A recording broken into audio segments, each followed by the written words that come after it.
শের খোদা হেদারে কাররার মুশকিল কুশা মৌলা আলী রাদিয়াল্লাহু তাআলা আনহুকে আমার নবী চাদরের ভিতরে ঢুকালেন। মা ফাতেমা জোহরা রাদিয়াল্লাহু তাআলা আনহাকে ঢুকালেন। কলিজার টুকরা রায়হান, দুইটা সুগন্ধি ফুল, জান্নাতের যুবকের সর্দার, দুইটা সন্তানকে চাদরের ভিতরে ঢুকালেন। আমার নবী বললেন, ও পৃথিবীর মানুষ, এরাই হলো আমার আহলে বাইত। এদেরকে কষ্ট দিয়ে যেমন এদের মধ্যে একজন হলো মৌলা আলী রাদিয়াল্লাহু তাআলা আনহু। কথা বলেন ঠিক কিনা বলেন? মৌলা আলী রাদিয়াল্লাহু তাআলা আনহুকে শুধু ভালোবাসা ঈমান নয়, যাকে ভালোবাসা ঈমানের অবিচ্ছেদ্য অংশ। এই জন্য আহলে বাইতের অন্যতম সদস্য মৌলা আলী রাদিয়াল্লাহু তাআলা আনহু একজন।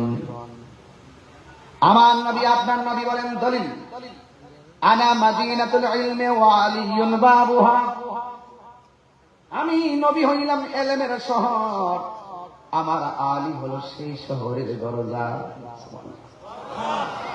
আমার নবী বলে, উম্মত উম্মত, আমার আলীর দিকে তাকানো হলো ইবাদত।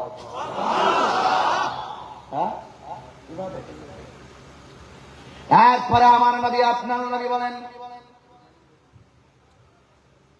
মান আহাব্বা আলিয়ান ফাকাদ আহাব্বানি ওয়া মান আহাব্বানি ফাকাদ আহাব্বাল্লাহ ওয়া মান আবগাদা আলিয়ান ফাকাদ আবগাদানি ওয়া মান আবগাদানি ফাকাদ আবগাদাল্লাহ। যারা আমার আলীকে ভালোবাসবে তারা যেন আমি নবীরে ভালোবাসলো, আমি নবীরে যে ভালোবাসলো গো, তারা স্বয়ং আমার আল্লাহকে ভালোবাসলো।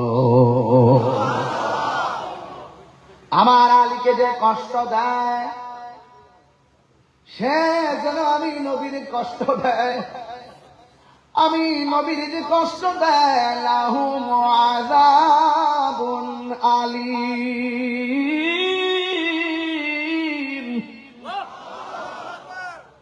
যারা আমি নবীরে কষ্ট দিবে সে যেন আল্লাহর কষ্ট দেয়, আর যে ব্যক্তি আল্লাহ এবং রাসূলকে কষ্ট দেয় তাদের জন্য জাহান্নামের শাস্তি আছে না নাই?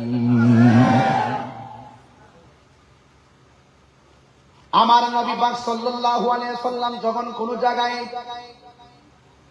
একটু চিন্তা নিয়ে বসতেন, সাহাবায়ে কেরাম নবীর সামনে কথা বলা সাহস করত না।